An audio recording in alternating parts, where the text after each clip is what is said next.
Hi guys, welcome back to my YouTube channel.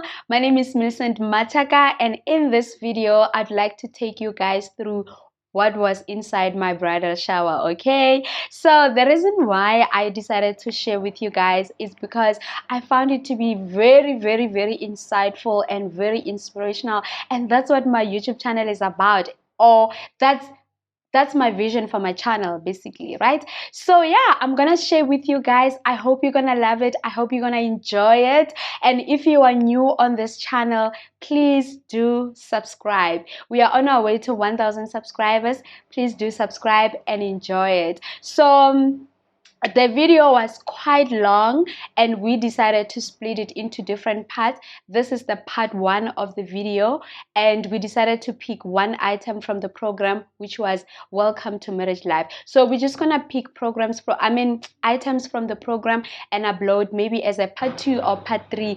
But yeah, I promise you're gonna love it. And just to put a disclaimer, this video is strictly for people who are married or those that are planning to get married or in courtship. But yeah, you're gonna love it, I promise you. Give it a thumbs up and comment below and let us know what you think. Thank you so much, guys. Enjoy!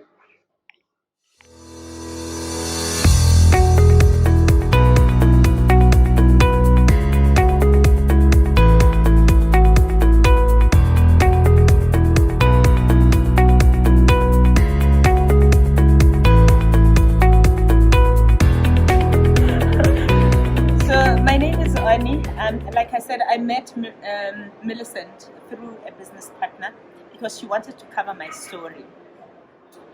So, what an honor and a privilege to welcome you into this amazing journey, the marriage life.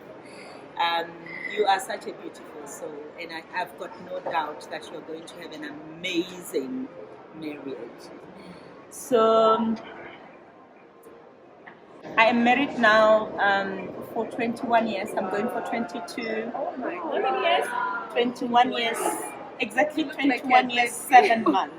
I'm married. She looks like she's 30 or something. No. So I got married when I was 19. Wow. Yes. I got married when I was 19, and wow, I love my husband.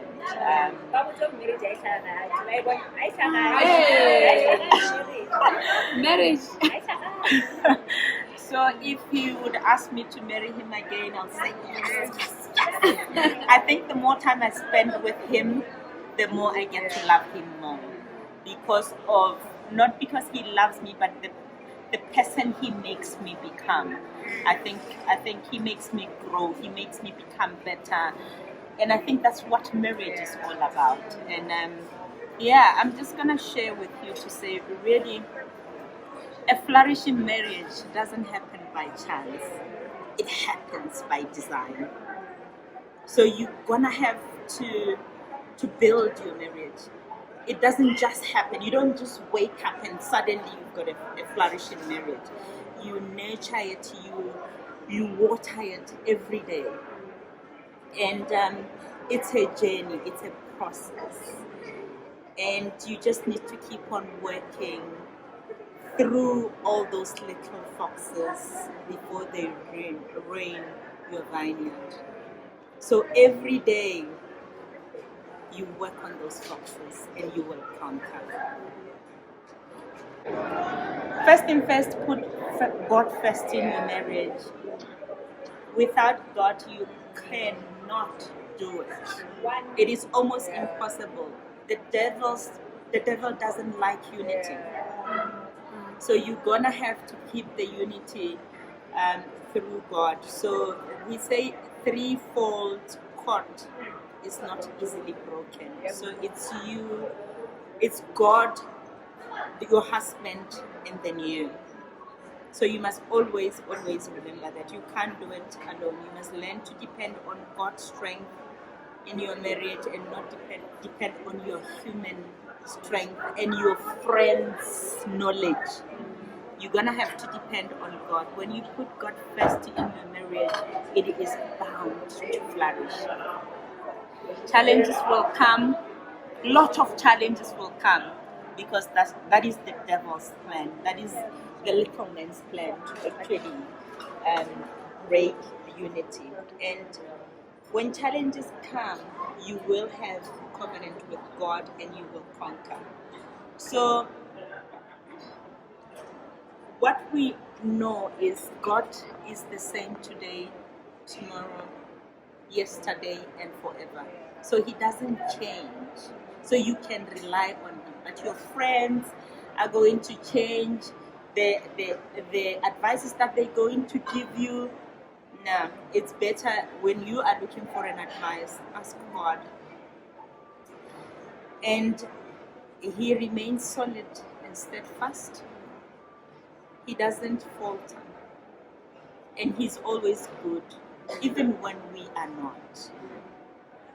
So when you have a sharp tongue, because sometimes as women, we can have a really sharp tongue. You must always remember his word. He says love is kind. So when you want to sit in pride, just remember, be completely humble and gentle, and God resists the pride. And sometimes, God gives you a vision as a woman, and sometimes you feel like because he has given you the vision, you feel like you are the head of the house. It's God first, it's your husband, and then it's you. You must always... Submission does not mean you don't understand yourself. Submission is respect to your husband, even when God has given you the vision. So you must never be big-headed. Even if God can bless you so much, you must never be big-headed. And when you hold a grudge, just also remember to forgive 70 times 7 times. As he has forgiven us. So what I'm saying is, he is not perfect as much as you are not perfect. So you are on a journey to learn each other. He is bound to make mistakes. The same way that you would make mistakes, you must forgive him. And when you have forgiven him, you don't count. When he make another mistake, you don't say, again, not again. When you have forgiven, it means you have forgotten about it. So when he makes another mistake, Wow, beautiful like you. Thank you so much. Thank you. Yeah. So you're gonna have to learn to forgive and forget. Not just forgive, but forget completely. So the strength of our marriage wouldn't be, the strength of your marriage wouldn't be what it would be without trials. So expect challenges. I'm sure as you are preparing for this journey, there's a lot of challenges as well. So challenges are bound to happen. Tears, you're still gonna cry, Nana.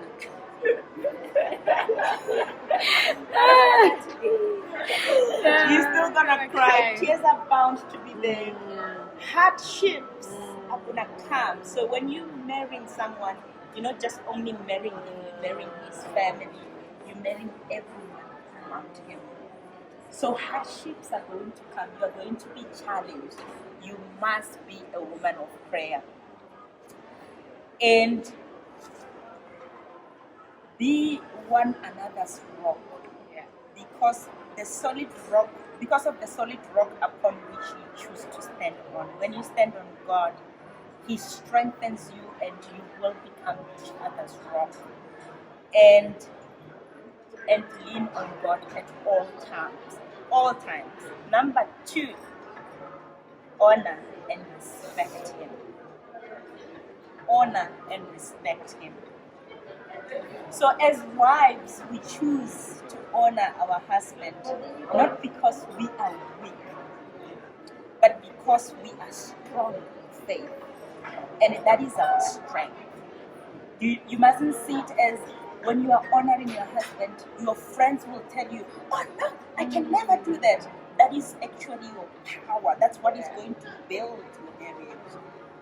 And When you honor your husband, you bring out the best in him. So he becomes the best. He knows when my wife speaks, I am a better person. He is in control. You're giving him the confidence. And he will love you forever. He will love you. When you elevate your husband, when you honor him, he will love you to best. So make sure that you elevate him. Even if you know it was actually your idea, make it his idea. Make it about him. So you can build that rock, you can build that confidence in him. And you must become one. And for me, becoming one is more than sex, right? So it means everything that you do, you actually do it together. You must become one. It requires a level of vulnerability that opens. You know, when you become vulnerable, sometimes you are actually opening a door to become hurt. But you must be vulnerable in a relationship. You can't be a closed book. You must open up and be vulnerable to anything. When he says, let's go dance in the rain, okay, we're gonna get wet, but let's go. Not, no, I can't go. No, just become vulnerable. And always focus on your husband's strength, and rather than their weaknesses. So if he's not good at something, don't focus on it. Rather build on his strength, what he's good at, and encourage all the time rather than to criticize.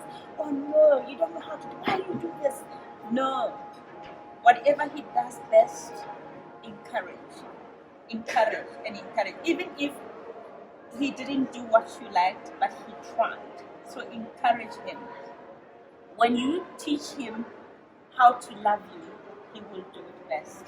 If you love flowers and he's not sending you flowers, teach him to buy you flowers.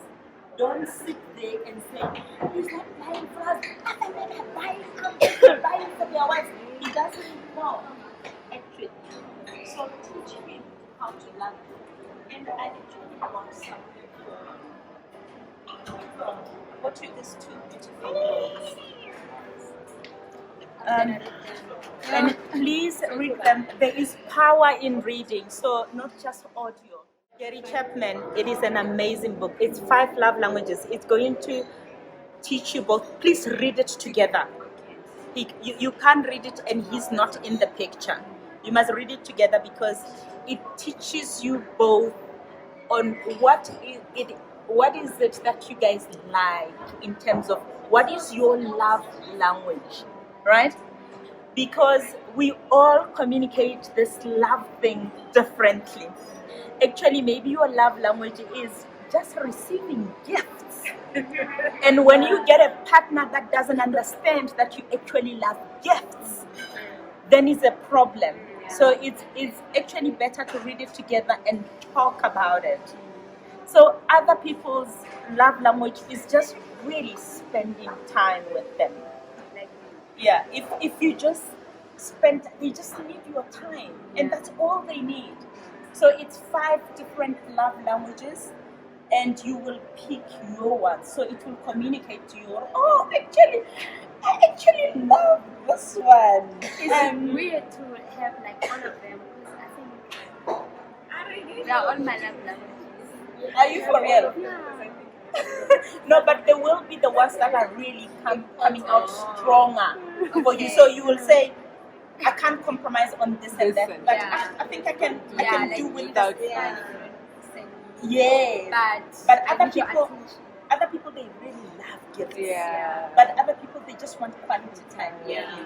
Other people, when you are sitting with them, they actually want you to touch them. Yeah. They love being affectionate. Yeah. And if your partner doesn't understand that, then he's going to do the opposite and you'll be always frustrated. No, when you do this, and it will be so good to do it at the start, because then it's gonna set the ground rules for you guys both. And others, they just want you to set them, and they don't want anything but just to set them. Others, they love affirmation. So they want you to affirm. Millie wants you to tell them that they are beautiful, they are amazing, they are incredible. That's mine. So they just want that affirmation. So if you get a husband that doesn't understand that language, you're gonna be very frustrated, and you're gonna feel like he doesn't love you, because your love language is different from what he's speaking.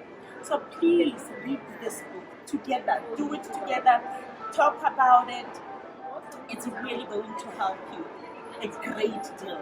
I did it very late in marriage, so I would really advise you to do it very, very, very early, before kids comes, because once kids comes, then you need to remember what actually makes you tick, so that you can take time to go and do actually what you love. So make sure you do it. And then I also brought you this one. You might have it already, I do not know, but if you have it, you can also gift it to somebody else. So it's the prayer of a praying wife. It's very important that you pray as a wife. You can't do this marriage thing without prayer. I don't know how others are doing it, but without prayer, it's gonna be difficult. So you must also be, once God gives you, blesses you with kids, then you will start actually praying for your kids, and for you as a parent to become a better parent, and for both of you. And you must also be a prayerful woman. So this one already can start kicking in. This one has to be in order. So I'm hoping this book is really going to help you in this marriage thing. And I also bought you nice stuff that I'm going to talk about at a later stage that you need to use. So remember, encourage. Rather than to criticize, understand each other's love language. Instead of you going and gossip to mom, say, "Mom, can you believe it? You know, it doesn't even touch me." You can teach your husband to say, "Love, I actually love it when you touch me here, and when you touch me here. Can you do it some more? I love it. Please touch me again." Rather than to go and gossip to the next person, because that's not going to help you. So learn and live what Christ teaches about relating to and loving each other. Always remember, love supersedes everything. So if you've got love, you will conquer anything and everything. So love is a verb. It's not words about a It's a doing word. It has to come with action. So it's a feeling. It can be expressed in words, but the most thing is to act love. So you must act and show love. They say action speaks louder than words. So the love of God was no better displayed in John 3 verse 16, when God sent His only begotten Son to actually come and give us freedom.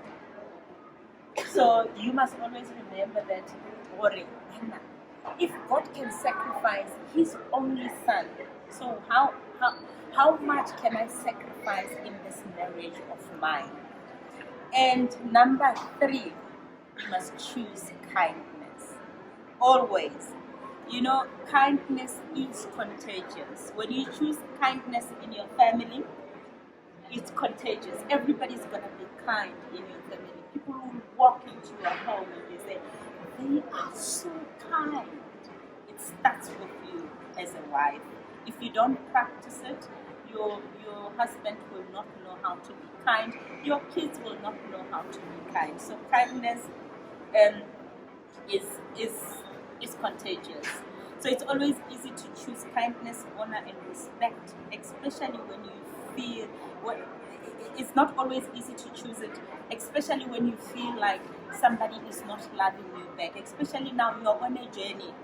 You're going to discover things about each other that you actually did not know. Like, you understand, you're gonna stay with each other every day, and you're gonna feel like, oh my God, how did I not even think of that? I believe that.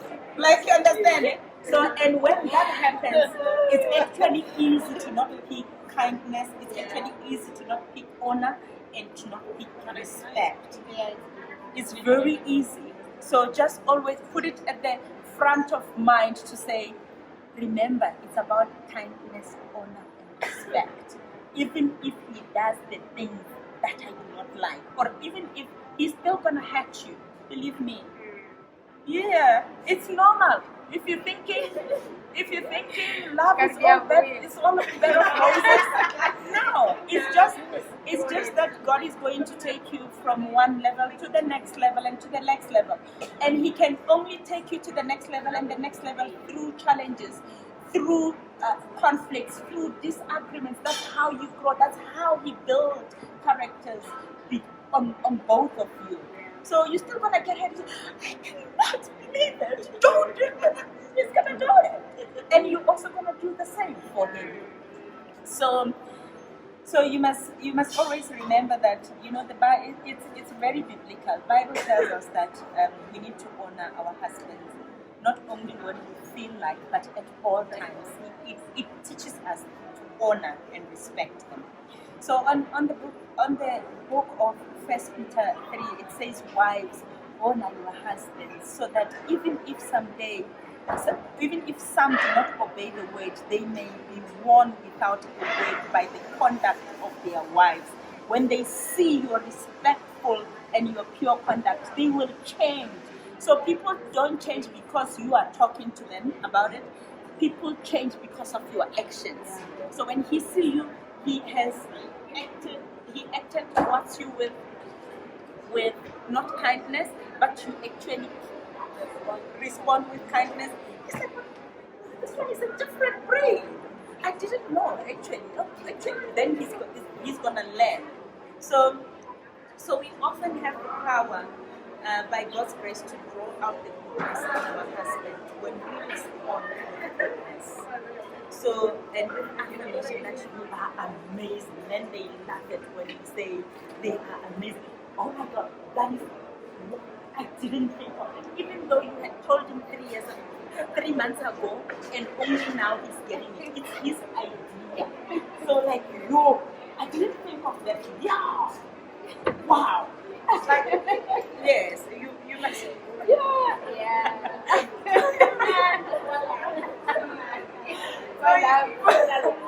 Yeah, remember, God resists the pride, so pride can never work. So you must also, when you respond with kindness and understanding, it actually feels like he's doing a great job, and that's good.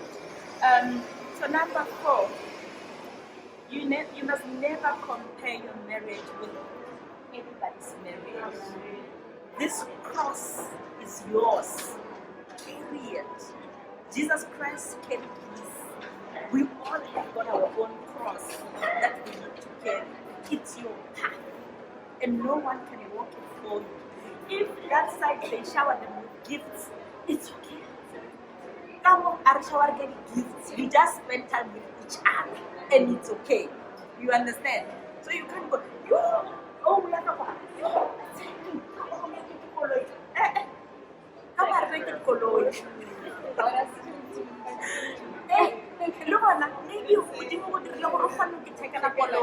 So what's the problem? So why do you want blessings to come when it's come? All of us carrying their own cross. So take your cross and run with it. And no matter how much time you spend looking over the fence at someone else's grass, it doesn't change how green their grass is. It wouldn't change it. And yet we are allowing others, our grass to wither away because we spend so much wanting that we forget to nurture all the beautiful things that God has graciously given to us. So if you are looking somebody next door, you won't see the goodness that is within you, the grace, what God has blessed you with, because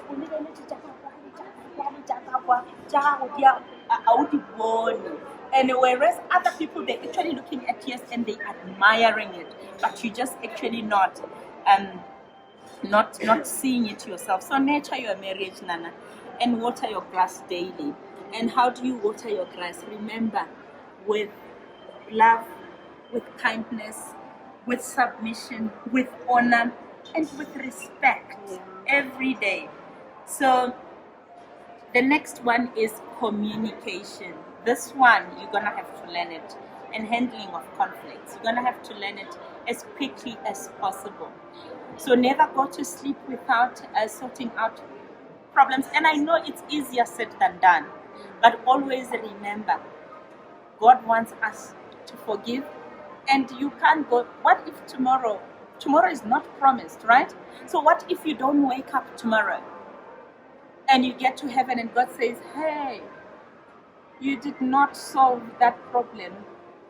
So never allow yourself. I know sometimes emotions can get ahead of us, and you must make it a rule. Actually, when you're setting ground rules, because you're gonna have to set some ground rules, how to treat other, finances, a whole lot of things that you're gonna have to talk about if they haven't actually opened it up already on your marriage counseling. You're gonna have to talk about those things. You can't just say, okay, I'll see it whenever, I'll see it when I'm in it. No, you're gonna have to talk about them. So you must say no to passive aggressive battle. You know, and these, oh, he must, and this. So nobody wins an argument. It's a win-win situation. So nobody is supposed to say, yeah, kamoja, yeah. Like, no. And you know, I think the downfall with us women is once there is challenges in our homes, once there is conflict in our homes, then we even withhold affection. So really what these differences, some other differences you might actually not solve them at that moment, but you're gonna talk about it. But it doesn't mean there is a solution. But the conflicts di fedile tla di bona ka morao. Re tlo bolela ka tsona ka morao, but ga ne jwa tse remo. Again. So oh my God, she's laughing. It's the truth.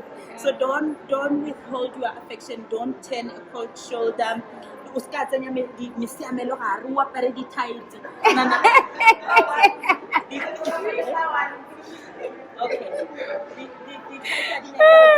The ANC. So please use these things. So please, you must wear this kind of things.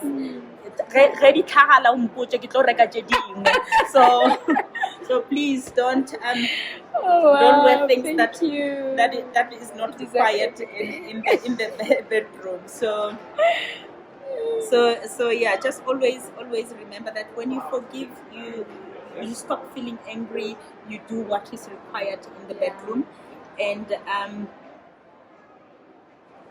your bedroom is not a boxing room. So remember that intimacy and sex is very crucial in a relationship. So in marriage, actually. So never. I can say so please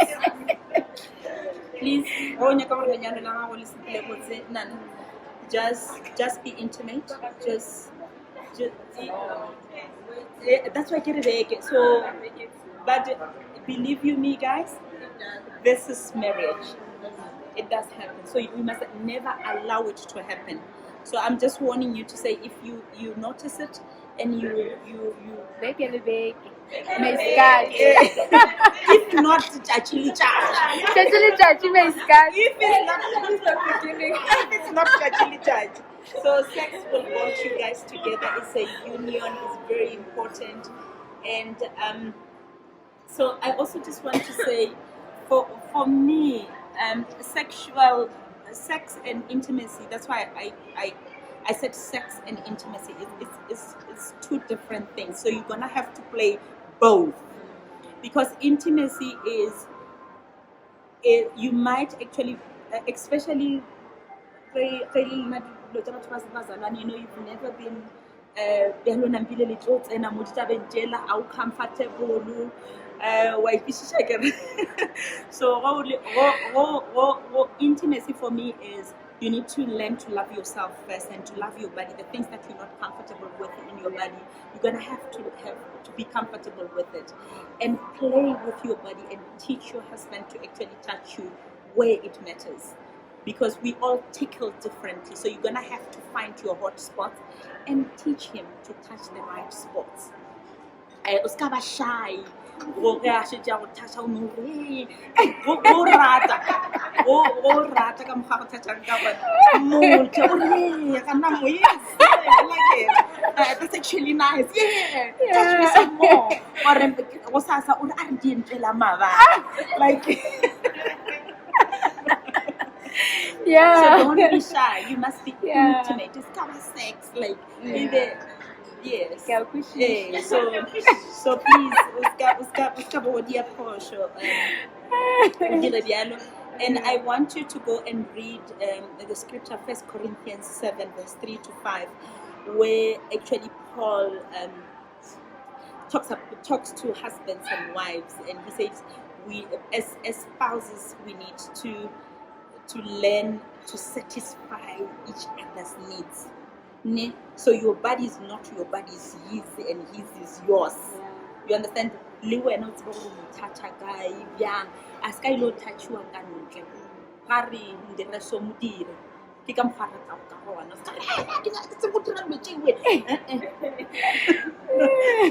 so go and read that scripture. Is actually going to build you, or you know, sex can talk a meter unless you have had an agreement. Maybe you are in a prayer and you say, you know, part of the stuff, the things that you're going to starve for just a week is actually sex. You can actually fast and say, but it must be both in agreement. If the other one maybe is not yet a Christian, or they're not understanding this fasting thing, you're gonna have to play wifey, fast on other things.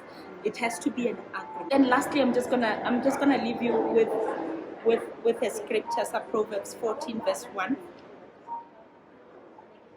It says, the wise woman builds her house, but the foolish the wise woman builds her house, but the foolish tears it down with her own hands. So be that wife or that woman who's going to build her home, but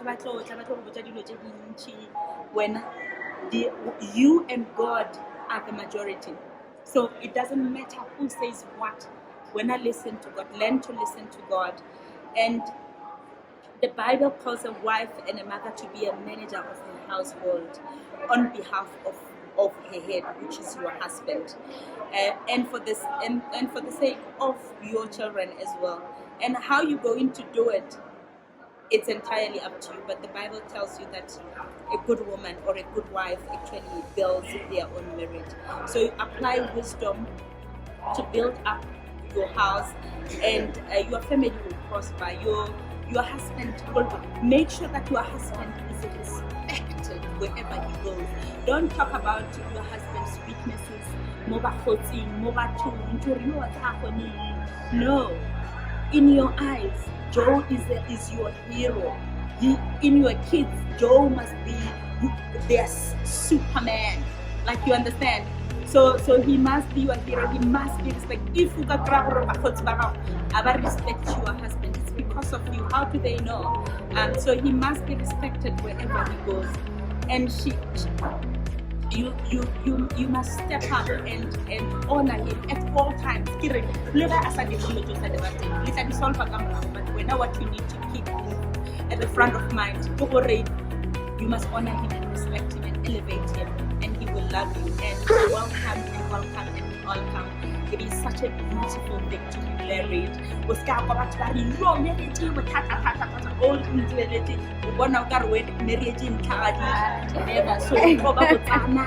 you are going to be amazing. Enjoy this journey that don't forget God. God first, and everything will fall into place.